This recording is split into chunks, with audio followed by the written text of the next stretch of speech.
bienvenue à tous sur Pâtisses Addict. Aujourd'hui, nous allons aborder le pain au lait. Donc le pain au lait, c'est une pâte levée. Donc pour les pâtes levées, il y a deux notions qui interviennent. La première, c'est qu'on va avoir une notion de pétrissage. Donc elle va avoir une action mécanique sur les gluten contenus dans la farine. Ces gluten vont prendre de l'élasticité. Dans un premier temps, c'est le but du pétrissage, de les emmener au maximum de leur élasticité. Et dans un second temps, sur une pâte levée, on va avoir une fermentation. Et cette fermentation, c'est les petites levures que l'on met dedans, qui sont des champignons microscopiques, qui vont se nourrir des sucres simples issus de la décomposition de la farine et qui vont avoir comme résidu de digestion du gaz carbonique et de l'alcool. Alors, ce qui nous intéresse pour les pâtes, c'est bien évidemment le gaz carbonique. C'est lui qui va créer les petites bulles, la mie, dans notre pain au lait. Et ces petites bulles de gaz carbonique vont être retenues par le réseau gluténeux qui agit un petit peu à la façon d'un ballon de baudruche.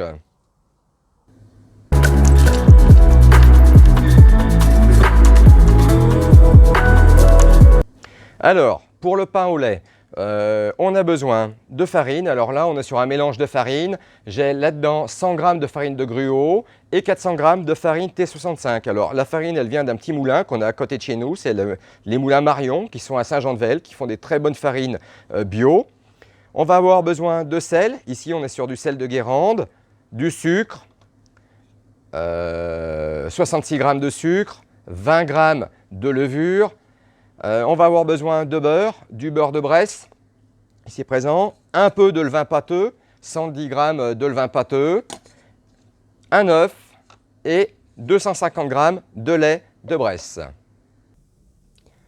Alors, pour lancer le pétrissage, on met toujours le liquide au fond de la cuve. Donc, on dispose notre lait dedans, notre œuf, notre levure, notre levain pâteux. Alors je ferai un petit tutoriel pour expliquer les différences entre les levains liquides, les levains pâteux, les levains durs et compagnie, et ce qu'ils font exactement sur les pâtes. Voilà. Ensuite, je mets mes farines et seulement en dernier, mon sel et mon sucre. Comme ça, je suis sûr qu'il ne touche pas ni la levure, ni les œufs et qu'on n'a aucun risque dessus, même si ce n'est pas forcément très grave qu'ils soient en contact quelques minutes l'un et l'autre. Donc, on lance notre pétrissage donc en première vitesse pendant 2 minutes. Cette période-là, elle s'appelle le phrasage. Et lorsque le phrasage, avant de lancer le pétrissage, lorsque le phrasage sera terminé, on s'assure de la texture de notre pâte, qu'elle soit ni trop dure, ni trop faible.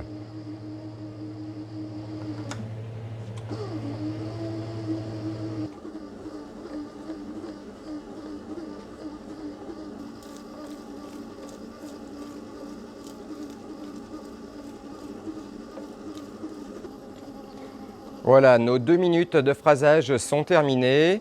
On va s'assurer de la texture de la pâte avant de lancer le pétrissage. Il faut qu'il soit plutôt ferme pour faire du pain au lait. On sera sur une hydratation aux alentours de 60%, ce qui est un peu ferme, mais qui facilitera un petit peu le façonnage et la mise en forme après. Donc là, on est très bien. On va attaquer donc le pétrissage en vitesse un petit peu plus forte. Et on est parti pour environ 4 à 5 minutes en deuxième vitesse. Donc le but du pétrissage en deuxième vitesse est de constituer le réseau glutineux pour avoir une bonne élasticité. Et lorsque celui-ci sera construit, donc on arrêtera, on mettra notre beurre coupé en petites parcelles très froid dedans. On fera le mélange en première vitesse du beurre et on terminera par un petit lissage afin d'avoir une pâte lisse.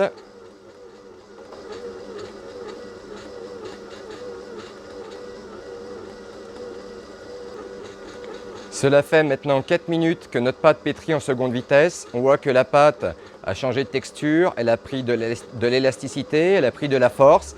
Alors là maintenant, on va arrêter et on va mettre notre beurre coupé en petites parcelles, froid, sorti du frigo, parce qu'aujourd'hui il fait très chaud. Donc on le mettra très froid pour qu'il ne fonde pas dans notre préparation. Et on va assurer le mélange en première vitesse du beurre.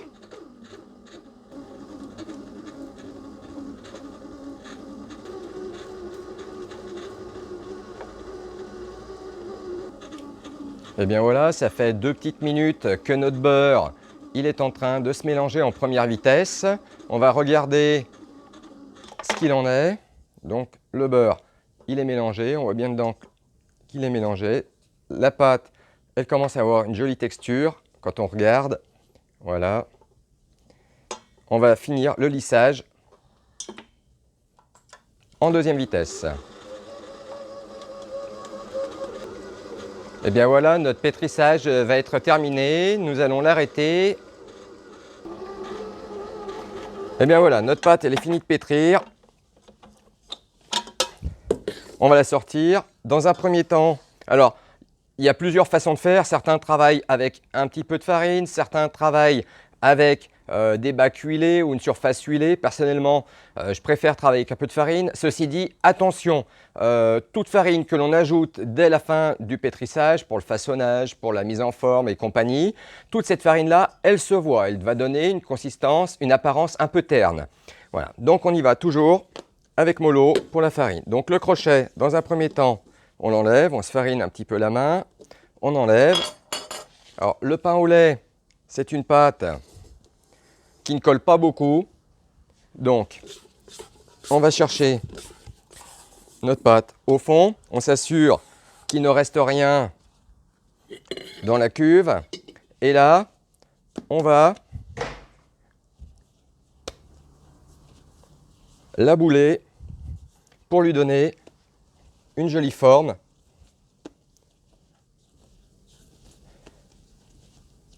Voilà, alors toute pâte qui sort du pétrin ou du mélangeur, avant de rentrer en pointage, on lui fait un rabat, on la serre un petit peu, on lui donne une jolie forme. Alors, le pointage, on va le faire en bac et on va disposer dessus un petit film pour protéger la pâte d'un croûtage éventuel. Donc voilà, j'ai filmé ma pâte. Maintenant, il y a deux options. On va partir pour environ une demi-heure de pointage. Au bout de cette demi-heure de pointage là, on va détailler nos petits pâtons avec des poids appropriés aux formes que nous allons donner, suivi du façonnage. C'est ce que l'on appelle une méthode en direct. Autre possibilité, c'est que le pointage, on va le faire sur une petite demi-heure. On va opérer un rabat sur notre pâte et la mettre une douzaine d'heures au frigo. Alors les avantages de cette façon de faire, c'est qu'on va gagner un petit peu en goût, on va gagner un petit peu en texture et puis surtout on va avoir une pâte, lorsqu'on travaille en pointage bac, on va avoir une pâte qui va avoir un tout petit peu plus de percutant dedans.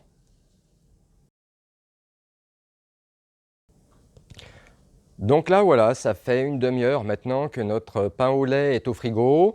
Nous allons donc répondre à la commande. Alors au CAP, vous allez avoir donc un pétrissage à faire. Ce pétrissage, vous allez devoir le décliner en une grosse pièce d'une forme donnée et des petites pièces, souvent de 2 ou 3 formes différentes. Aujourd'hui, on va avoir une grosse pièce à 400 grammes, une tresse, 3 brins. Et nous allons voir également deux petites formes, une forme navette et une forme tresse, une branche. Donc voilà notre pain au lait, on le sort et là, donc on fleure très légèrement, fleure dessus et on va le dégazer et on va essayer d'avoir quelque chose d'un petit peu carré. Alors dans un premier temps, lorsqu'on détaille, on essaye d'être rationnel. Notre pâte, moi je suis droitier, je mets ma pâte du côté droit, je pèse devant moi et j'ai préparé ma plaque avec une feuille de papier guitare, c'est des papiers qui ne collent pas dessus ou pas beaucoup, sur ma gauche. Comme ça, j'ai une suite logique. Dans un premier temps, donc quand on détaille toujours sur des bandes. Donc notre pièce à 400 grammes, Notre tresse à 400 grammes, ça va faire 3 brins à 133 grammes. Donc, je vais peser dessus. On commence toujours par les grosses pièces.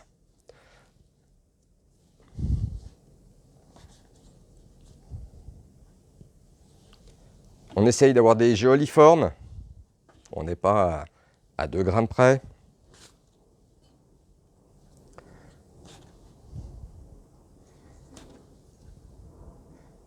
Voilà, là j'ai ma tresse pardon, à 133 grammes.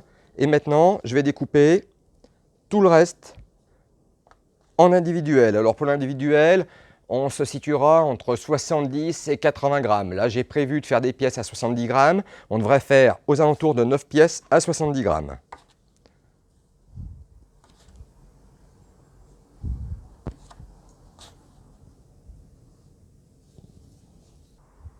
Voilà, j'ai tout détaillé. J'ai détaillé mes 3 gros bouts à 133 grammes pour la tresse, mes 9 fois 70 grammes. Donc, si vous avez été très rigoureux dans la pesée, normalement, on tombe juste pour la commande, 8 à 9 pièces à 70 grammes.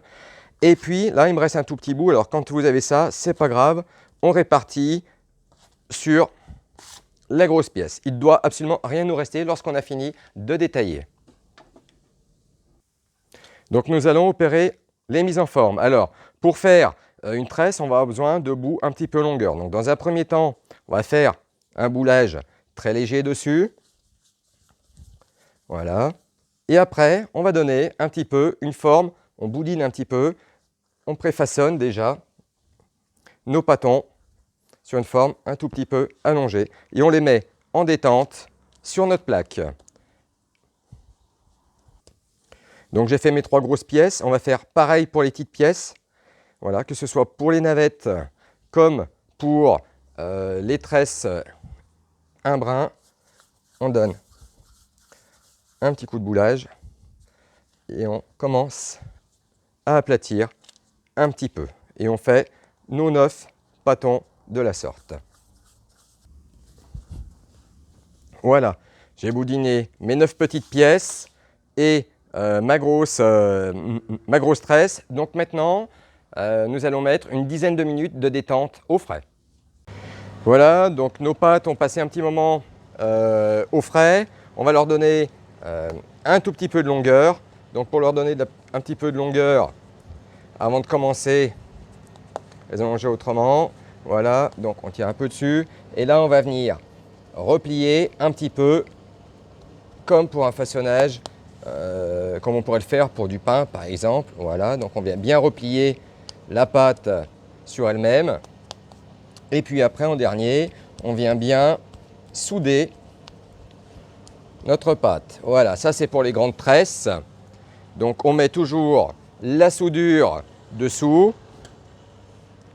On va prendre nos petites navettes. On fait pareil. Voilà, on donne un petit peu de longueur dessus. On vient les poser dessus, notre plaque.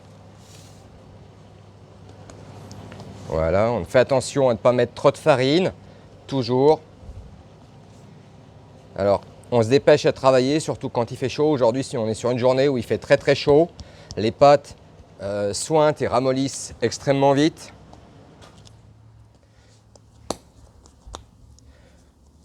Voilà, donc ça va permettre de leur redonner un peu du corps. Elles vont y gagner un petit peu en tenue.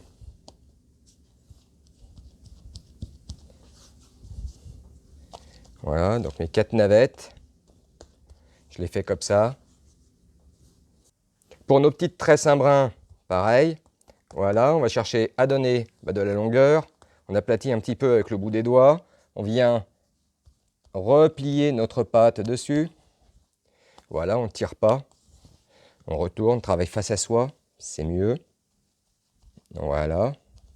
Et là, après, on va venir enfermer notre pli dedans. On donne juste un petit bout, comme ça.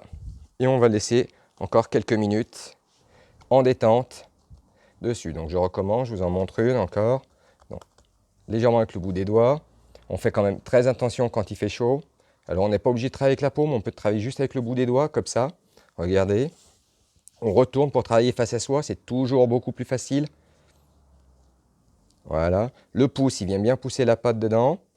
Ok, quand on en est là, hop, on vient bien souder avec la paume de la main. Attention, le façonnage est très important, la mise en forme est très importante, c'est ce qui va conditionner notre façonnage final, puis la mise en forme.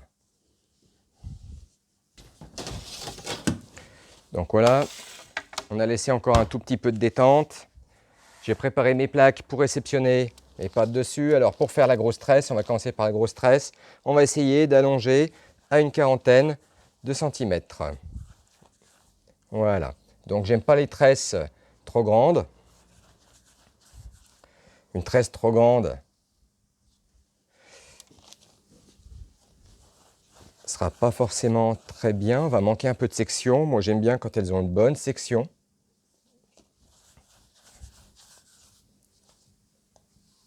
Voilà, donc je fais mes 3 brins pour la grosse tresse à la même longueur. Attention à ce que mes soudures soient dessous. Et lorsque j'ai fait mes 3 brins, donc j'en place un face à moi. Attention, les soudures dessous. Le deuxième, je fais comme un petit triangle avec, en mettant bien la soudure dessous. Et le troisième brin, je viens le coller au premier.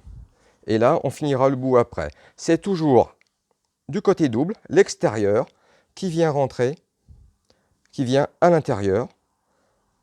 Et on va reproduire. On reprend le brin qui est à l'extérieur et on va venir l'amener sur l'intérieur de façon à former un double. On reprend le double extérieur, on l'amène à l'intérieur. Attention, on ne serre pas trop les brins, sinon on va déchirer dessus. On arrive jusqu'au bout. Voilà. Quand on tresse jusqu'au bout, au bout, j'aime bien quand on n'a pas de petite pointe, elle ne risque pas de brûler à la cuisson. Et là, on fait exactement de la même façon. Sa brioche, sa tresse, elle doit être régulière. Là, on la décale un tout petit peu et on va venir la positionner sur notre plaque pour rentrer en après. Une fois qu'on l'a mise dessus, on la re-regarde. Maintenant, nous allons reprendre nos petites navettes. Alors les navettes, on avait déjà une jolie forme allongée, donc on va juste redonner un tout petit coup et affiner les pointes. Attention, on met bien la soudure dessous. Je recommence, on met juste un ou deux coups, on affine un petit peu les pointes, on donne un tout petit peu de longueur et on met sur la plaque munie d'une feuille de cuisson. Voilà, donc vous voyez, ça se fait tout seul. Alors lorsque vous serez le jour du CAP, on met les grosses pièces sur la même plaque et les petites pièces sur la même plaque. On sera sur des temps de cuisson qui seront différents. Voilà, pour les petites. Donc là, on va faire une tresse, un brin. Donc on donne un peu de longueur. On vient faire un 6. Lorsqu'on a fait le 6, on vient passer le bout qui dépasse dedans. Là, on tourne notre pâte et le petit bout qu'on a repassé dedans vient se mettre dedans notre pâte. Et après, on ajuste un petit peu notre tresse et on la dépose sur notre plaque. Et là, on est parti pour environ 1h20, 1h30 d'après à une température de 26-27 degrés environ. Bien voilà, nos petites pièces, après 1h30 d'après, elles sont bien levées. Elles sont jolies. Alors, on aurait pu pousser un petit peu plus loin. On est un peu coincé par le temps. Bon, c'est pas grave d'enfourner un petit peu jeune. C'est mieux que d'enfourner une pâte qui a tout donné lors de la levée. Donc là, on va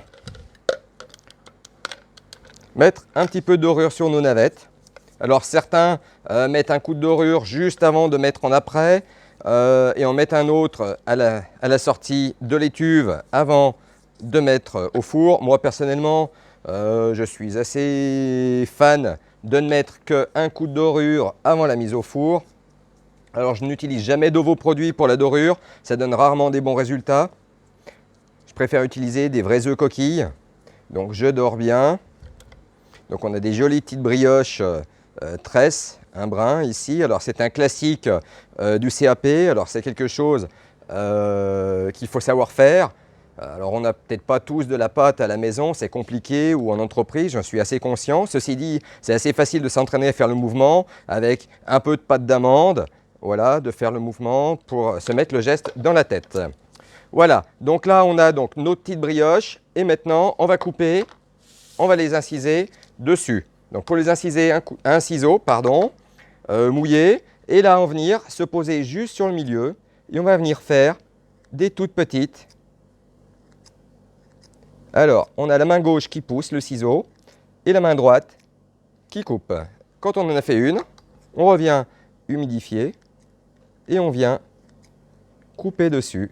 Attention, on ne va pas chercher trop loin dedans, sinon on va avoir une brioche qui va s'ouvrir complètement, qui sera plutôt plate. On va manquer un peu de section et puis on essaye de ne pas trop couper sur le côté non plus, sinon on a une coupe qui ne va pas être très jolie non plus. Voilà, donc ce type de coupe, là, c'est important d'apprendre à le faire, parce que plus tard dans l'année, on verra, on apprendra à faire les rois. Et quand on coupe un roi, il faut vraiment être très méticuleux, déjà, et sur le façonnage, et également sur la coupe. Donc la navette, c'est un bon exercice.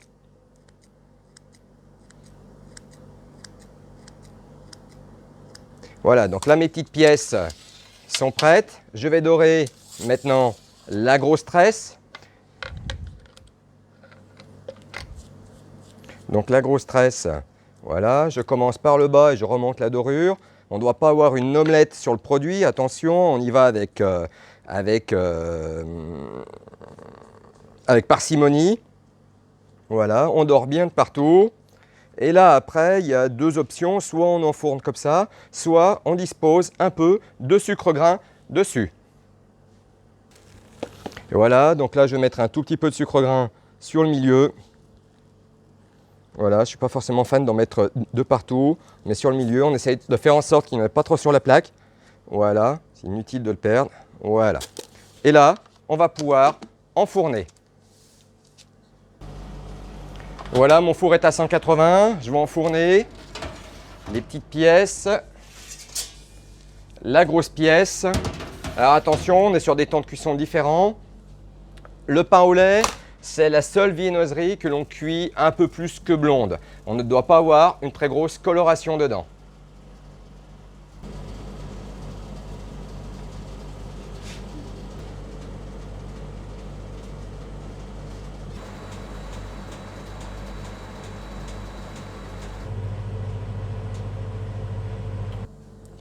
Et bien voilà, nos petits pains au lait sont sortis du four. Alors, ce n'est pas les plus jolis que l'on ait pu faire, on les a enfournés un petit peu jeunes, ce qui fait qu'ils ont gardé un tout petit peu trop de force.